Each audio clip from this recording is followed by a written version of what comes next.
The classroom was quiet, in spite of the fact that it was full of teens. Mr. McMahon had told them that they could work on whatever they wanted to for the last 10 minutes of the period, as long as they did it quietly. And what Mr. McMahon wanted, Mr. McMahon usually got. Sean McMahon was a high school calculus teacher, and he was a damn good one. He knew as well as anyone that calculus was built on some extremely difficult concepts. But he had a knack for making difficult concepts seem simple, and most of his students appreciated it.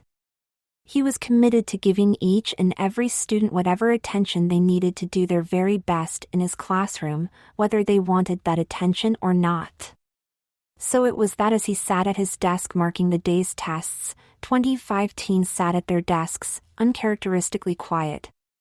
Alexis Gorgon was one of those rare students who did not appreciate Mr. McMahon's approach to education. It wasn't because Alexis wasn't bright, she was no fool. In fact, she was quite a bit smarter than every other student in the classroom. But Alexis abhorred attention. She had always been the girl that sat alone at the back of the class, quietly doing whatever was required of her. She never did anything to get in trouble, but always put out just enough effort to get a passing grade. People knew she was there, but they rarely remembered her.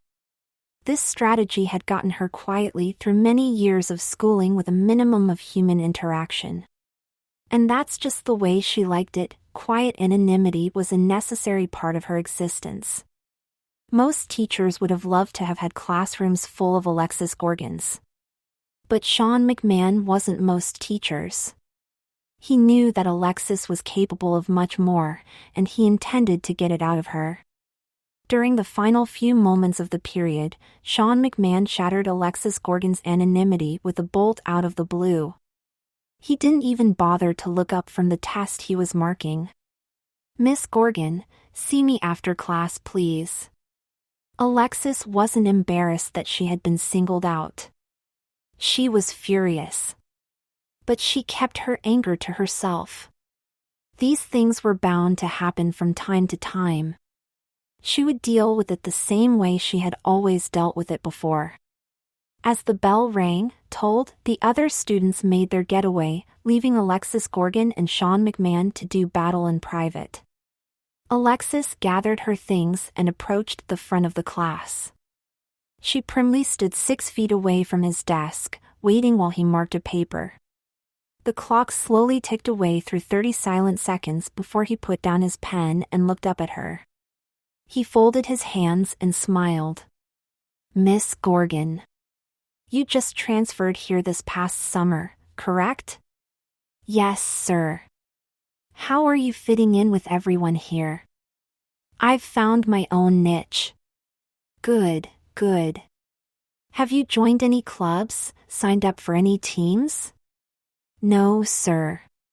"Why is that?" "I'm not very good in groups.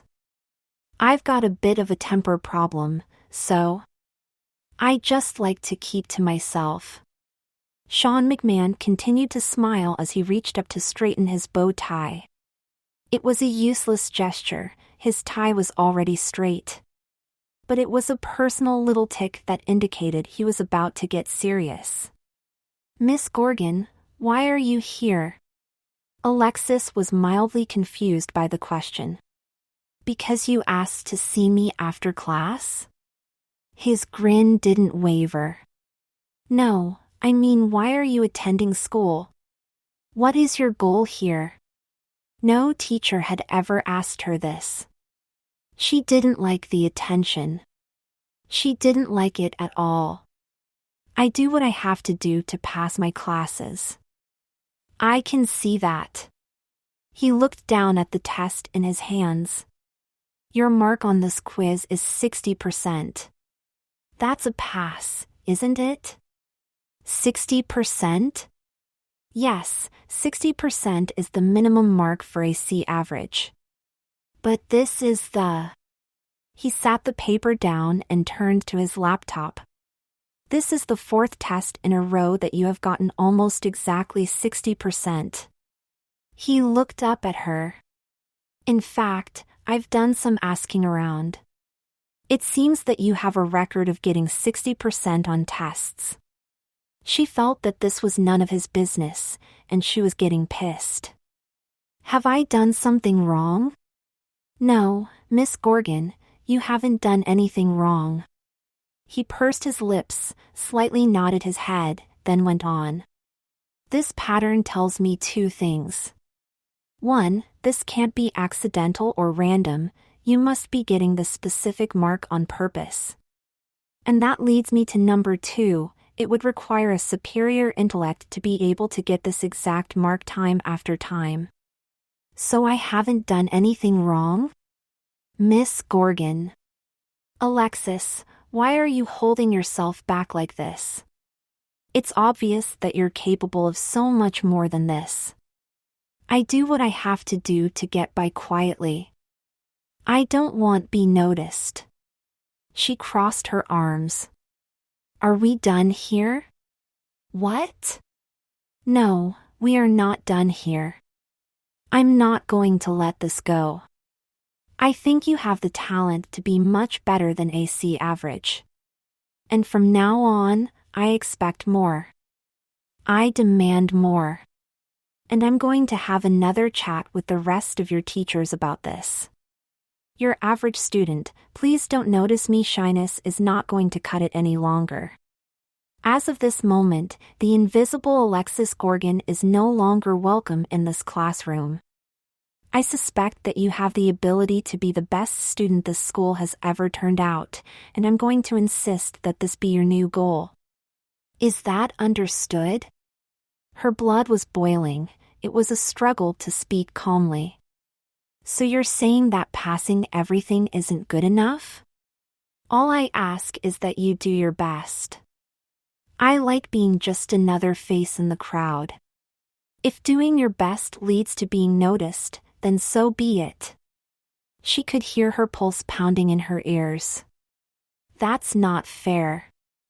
I'm not failing anything. This discussion is over, Miss Gorgon. He dismissed her by looking down to scan the next test on the pile. Alexis took a couple of steps back, closed her eyes and tilted her head upwards. A puff of air swirled about the teacher, lightly ruffling his gray hair.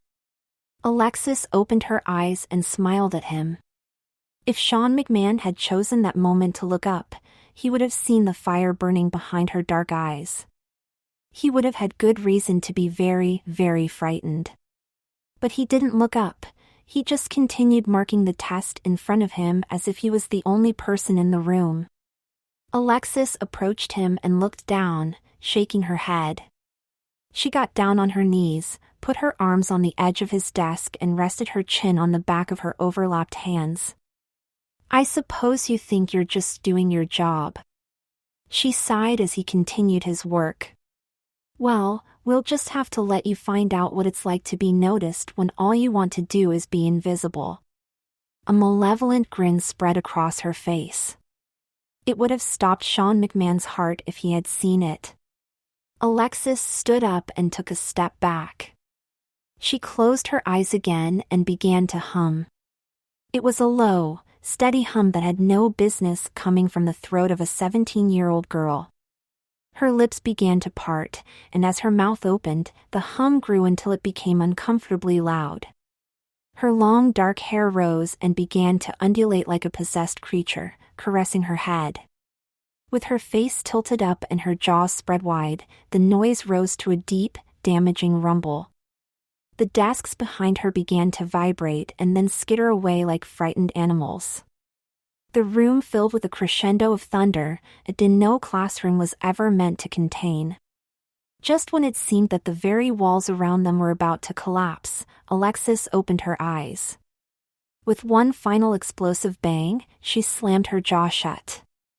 And then there was silence.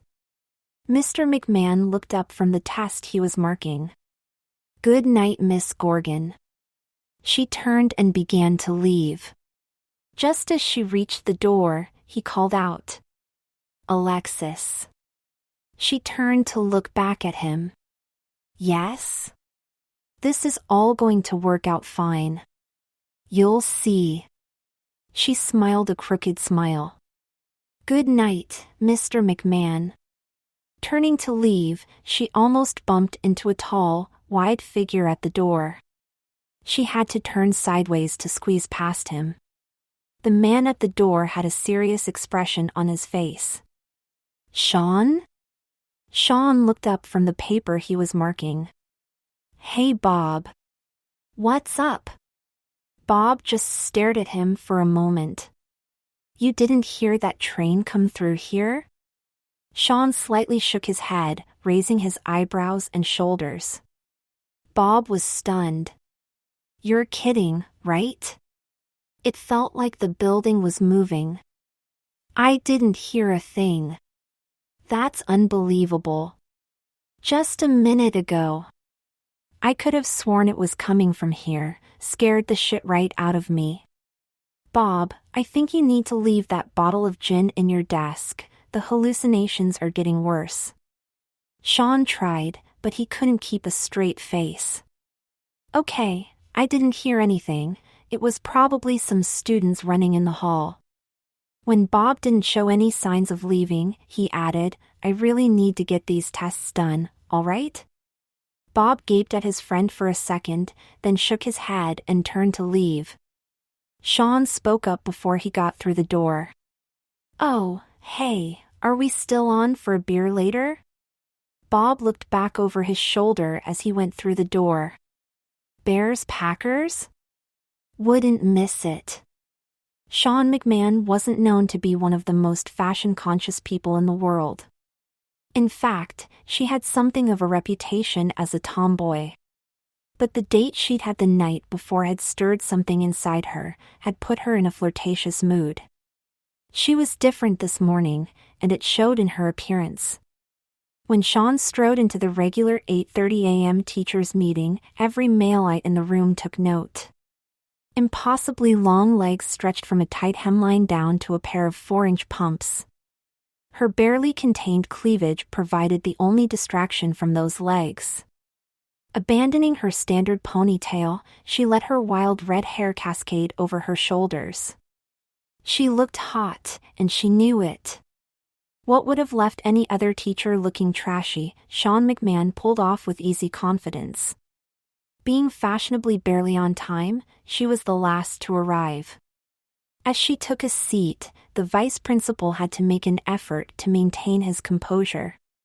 Prying his gaze away from the bombshell, he began running through the routine items. While he rambled, Sean opened her computer and found the file she needed. Okay, that wraps up the usual items. Anyone have anything to add? Sean gestured slightly and instantly had the attention of the room. Yes, there's a student in my 5th period calculus. She paused to make sure they were focusing on her. I have a student in my 5th period calculus who I believe is capable of much more than we have been accepting. Sean glanced down at her computer. The file she had called up was gone. Just 2 large words were flashing on the screen. You know, Sean tried to continue with what he had been saying. I've noticed a pattern in her grades that. Sean's voice trailed off as he looked back down at his computer. You know, where did that come from? What do I know? Sean's mind was suddenly fixated on the 2 words. A bead of sweat gathered on his chest and trickled out of sight into his cleavage. Sean? Is everything all right? The vice principal didn't quite know what to do as the woman sat staring at her computer. Sean?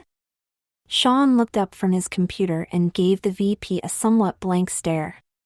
The silence in the room was thick. Sean looked back down at the computer balanced on his crossed legs. The screen was patiently showing the records for Alexis Gorgon. Sean, are you okay? Sean looked back up at him. Her eyes fell back to her computer. She reached out and closed it. Sorry, my battery must have died. You wanted to discuss a student. Oh, it can wait. I don't have a paper copy of her transcript with me. Sean was nervous, distracted, but she couldn't quite put her finger on why that was. All right then, if no one has anything else. No one in the room indicated they had anything to add. Okay folks, let's get to it then. Sean stood up to leave with everyone else. And like an epileptic after a petit mal seizure, not only did she not know what had triggered her episode, she had completely forgotten that it had even occurred. As the last of her third period students left the class, Sean picked up her purse, locked her desk and walked through the door. The crowd of students parted for her as she confidently strode down the hallway, fully aware that every boy was trying to not get caught staring at her. It was a new sensation for her, and she was thriving on it. She just couldn't get over how good she felt about her appearance today.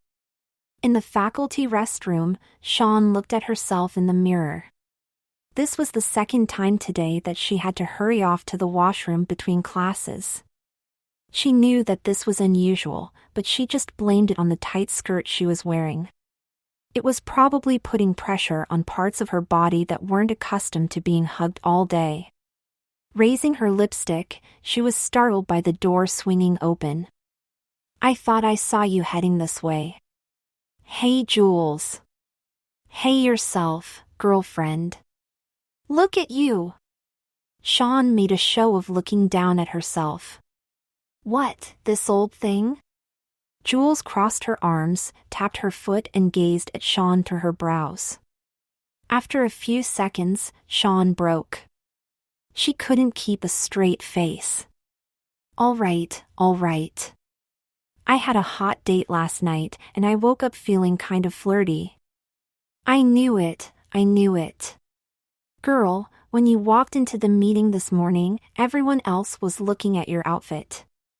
But not me. No, I couldn't miss that twinkle in your eye.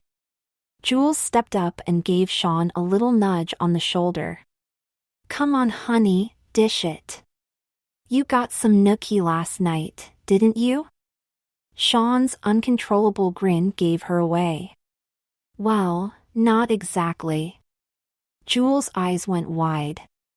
Cut the not exactly bullshit, sister, I want details. Okay. We had a nice dinner, then when he was dropping me off, I asked him if he wanted to come in for a drink. One thing was leading to another, but, well, we weren't expecting it to go that far. Neither of us had any protection. And Sean lowered her voice. And so I went down on him. You could have knocked Jules over with a feather. Sean just grinned at her and nodded. Honey, that's one hell of a first date. He must be a keeper. Anyone I know? Well, we weren't going to tell anyone for a while, just to give ourselves a chance to see where things are going. But I guess word is going to get out sooner or later. Can you keep it under your hat for a while? All right. Mum's the word. Now spill it. Sean was ready to burst, but she played it casual. She turned to look at herself in the mirror. Okay. I had dinner with Bob Duncan last night. Jules was stunned again. Our Bob Duncan? Dunk the hunk? My God, way to go, girl. How in the world did you get him to ask you out? Sean excitedly turned back to face her friend. He didn't. I asked him out. When Jules just gaped at her, Sean went on. If I waited for him to work up the nerve to make the first move, we'd both be in a nursing home. A bell rang, signaling the start of fourth period. Jules let out a small gasp. Oh shit, I'm late. Those little buggers will probably be tearing the room apart if I don't get there like right now. She stopped as she pulled the door open. This isn't over, girl, we've got some serious chatting to do. With a smile and a thumbs up, she was gone. Sean turned to face the mirror. As she moved to touch up her face, her knees went weak. Her lipstick clattered into the sink as she reached to hold herself up on the edge of the counter. You know it was painted in huge red letters across the stall doors behind him. His mind was a jumble of thoughts as his eyes flitted back and forth between the reflection of the words and the image of the woman in the mirror. Memories flooded in, the conversation he had just had, the things he had done last night. Slowly he turned to face the stall doors. Nothing, no words, just the bland dusty rose doors that were there every day. Sean turned back to the mirror, looked down and noticed her lipstick in the sink. In a cutesy little voice, she said "Hoopsie," then retrieved the tube and finished touching up her lips. Her brow furrowed as a nagging idea tried to get to the front of her thoughts. Oh, yes, that's it. She was due in the student cafeteria. Once a month, she had to spend half of her lunch hour doing chaperone duty, and it just had to fall on the day she decided to wear 4-inch heels. One thing did make her smile about it though. She was sure that more than one of those poor kids was going to choke on a mouthful of food once they got a load of her today. That got a chuckle out of her. Maybe one of them would walk into a door. Seeing that would definitely make half an hour on her feet worthwhile.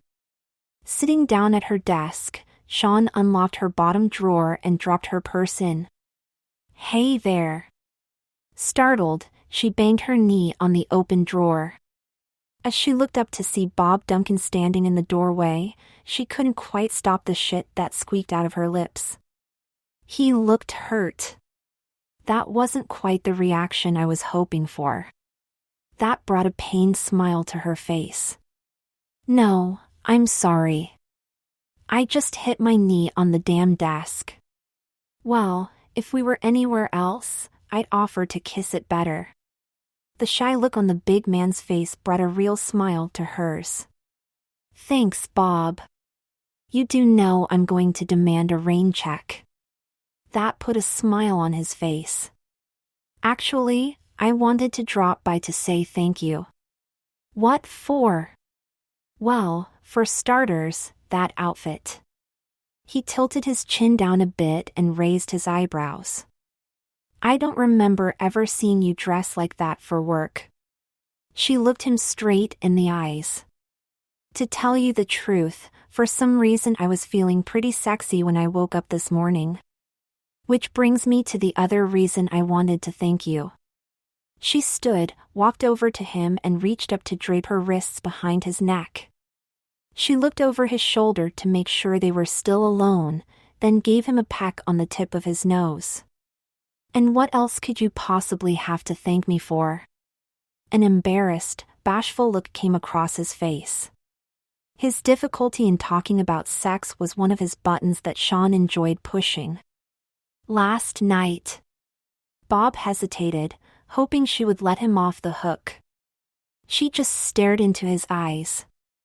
At your place, after dinner. Sean was enjoying seeing him squirm.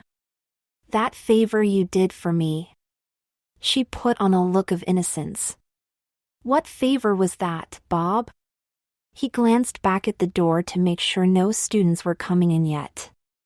When he turned back to face her, the embarrassment was gone. It had been replaced by an unmistakable grin of total malice. He reached behind her and painfully grabbed a handful of ass in each massive paw. Tilting his head, he looked into her surprised face and said, "You know." A zap of electricity shot up Sean's spine. It felt like every hair on his head was alive with the charge. He put his tiny manicured hands on Bob's chest and tried to push away, but he was stuck. Bob looked like a different person, like someone Sean had never met until that moment.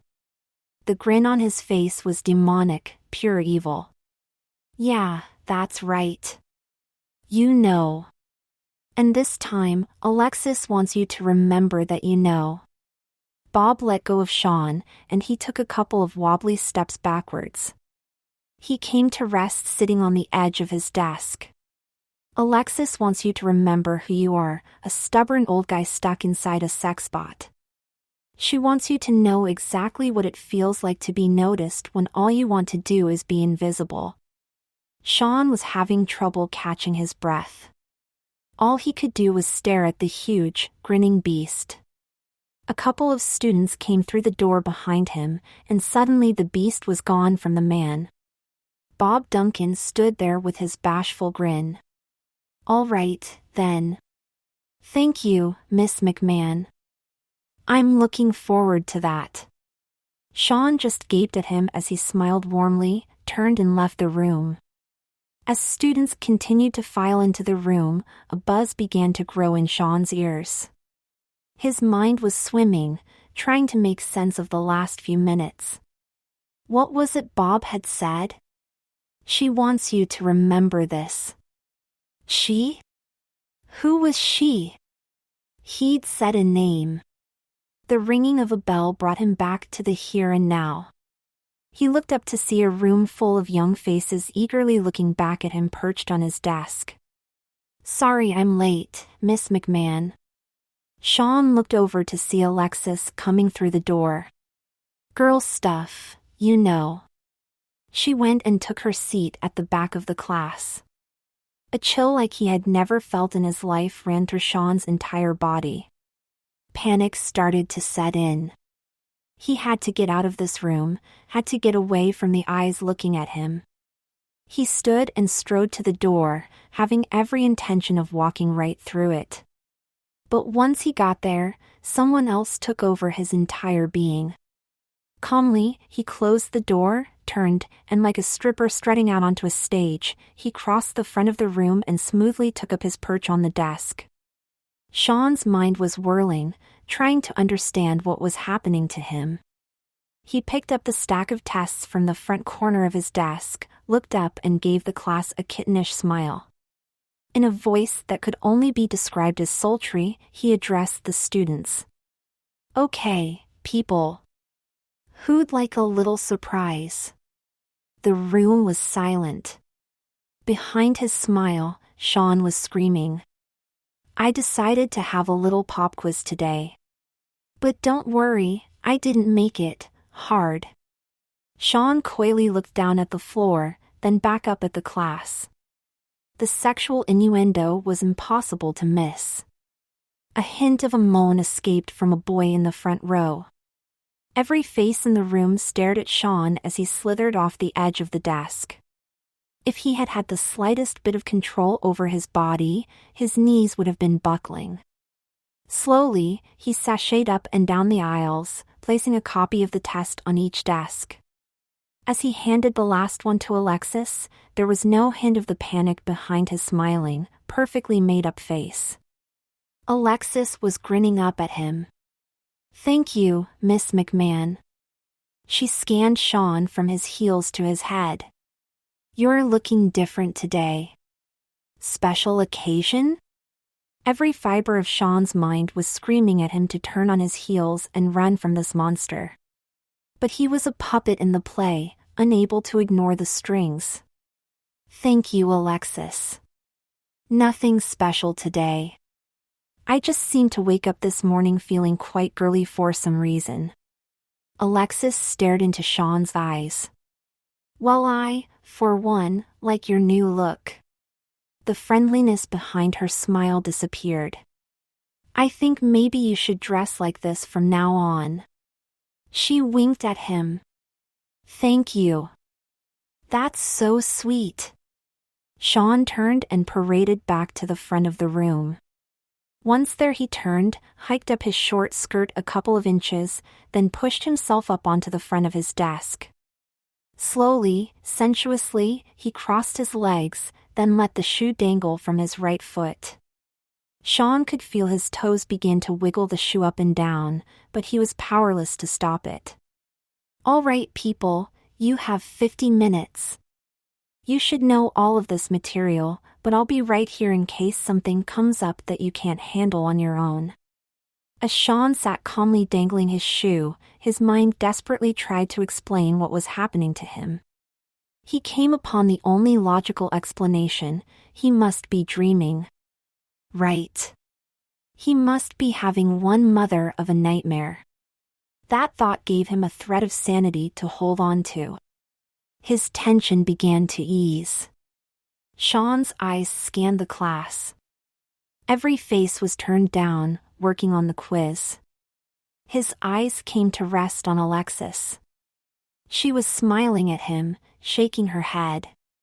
Sean's scalp felt like it was shrinking as goosebumps raced up and down his arms. Slowly, Alexis held up a piece of paper. "You're not dreaming" was written on it in block letters. Putting the paper down, she threw her head back in a silent howl of laughter. When she dropped her head to look back at Sean, she was no longer smiling.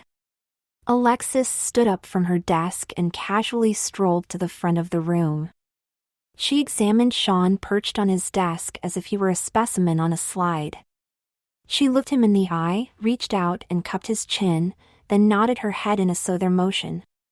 Sean found his entire consciousness being consumed by one thought, the name of this beast, echoing through his mind. Alexis 666. Alexis 666.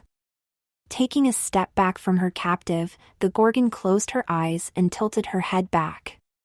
As a breeze from nowhere ruffled Sean's long red hair, he blacked out. The classroom was quiet, in spite of the fact that it was full of teens.